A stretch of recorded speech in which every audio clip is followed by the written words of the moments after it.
வணக்கம் நண்பர்களே. இந்த ஸ்ட்ரீட் ஃபுட் வகையில் இன்றைக்கி நம்ம பார்க்கக்கூடியது பூரி சப்ஜி.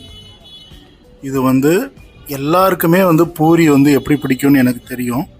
பூரினாலே நம்ம எல்லாருக்குமே ரொம்ப அலாதி பிரியம்தான். அதுலேயும் பூரி கிழங்கு அந்த மாதிரி நம்ம வகை வகையாக சாப்பிட்ருப்போம். ஆனால் நார்த் இந்தியாவில் விதவிதமாக பூரிக்கு சப்ஜி கொடுப்பாங்க.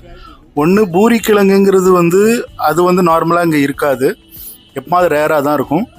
பட் அதிகமாக இருக்கிறது இந்த நம்மளுடைய சென்னா தால், அதாவது பிளாக் சென்னா அப்படிம்பாங்க, கொண்டக்கடலை குருமா.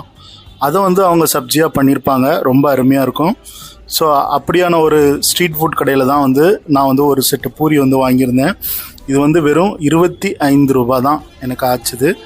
ஸோ ரொம்ப அஃபோர்டபுளாக, ரொம்ப அழகாக இருந்தது, டேஸ்ட்டாகவும் இருந்தது, அதை சாப்பிடவே ரொம்ப அருமையாக இருந்தது. இந்த மாதிரி பூரி நம்ம டிஃப்ரெண்ட்டான ஒரு காம்பினேஷனில் சாப்பிட்டு பார்க்கணும். கொண்டக்கடலை குருமா, வேறு தாலில் கூட பண்ணுவாங்க. நிறைய இடத்துல தால் கூட சப்ஜியாக கொடுப்பாங்க. நிறைய இடத்துல தயிரில் ஒரு பச்சடி பண்ணி கொடுப்பாங்க. ஸோ இந்த வித்தியாசமாக இருக்கும். இந்த மாதிரி நம்ம சாப்பிடணும். எப்போவும் ஒரே ஃபுட்டே சாப்பிட்டுக்கிட்டு இருக்கிறதுக்கு இந்த வெரைட்டி ஆஃப் ஃபுட் எங்கே கிடைக்கும் அப்படின்னா இந்த மாதிரியான தெருக்கடைகளில் தான், ஸ்ட்ரீட் ஃபுட்டில் தான் கிடைக்கும். நிறைய காரு, ஆட்டோ, அதுகளுக்கு மத்தியில் இந்த இதை வச்சுருக்குறாங்க. ரொம்ப சீப் அண்ட் பெஸ்ட்டாக எல்லா மக்களும் சாப்பிட்டு போகிற மாதிரி, எல்லோரும் பசியாறிட்டு போகிற மாதிரி அந்த உணவகம் அமைஞ்சிருக்குது.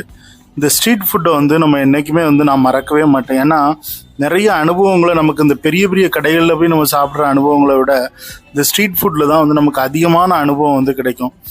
ஏன்னா நிறைய ஃப்ரெண்ட்ஸை நான் இங்கே தான் மீட் பண்ணியிருக்கேன். என்னோடய ரோடு சைடு நண்பர்கள் எல்லாம் இங்கே தான் இருக்கிறாங்க, நிறைய பேர். ஸோ இந்த பூரி சப்ஜி ரொம்ப அருமையாக இருந்தது. யாருக்கெல்லாம் பூரி சப்ஜி பிடிக்கும் கொஞ்சம் கமெண்ட் பண்ணுங்கள், ஷேர் பண்ணுங்கள், சப்ஸ்கிரைப் பண்ணி விடுங்க. அப்புறம் இந்த ஸ்ட்ரீட் ஃபுட்டுக்கு நான் ஒரு நேரத்தில் ரொம்ப அடிமையாக இருந்தேன். எங்கெங்கெல்லாம் ஸ்ட்ரீட் ஃபுட் இருக்கோ அங்கெல்லாம் போய் நான் சாப்பிட்டுக்கிட்டே இருப்பேன். அப்புறம் கொஞ்ச நாளில் கொஞ்சம் குறைச்சிட்டேன். ஏன்னா நிறைய கடைகள் எல்லா கடைகளும் நம்ம ஒரே மாதிரியாக எதிர்பார்க்க முடியல.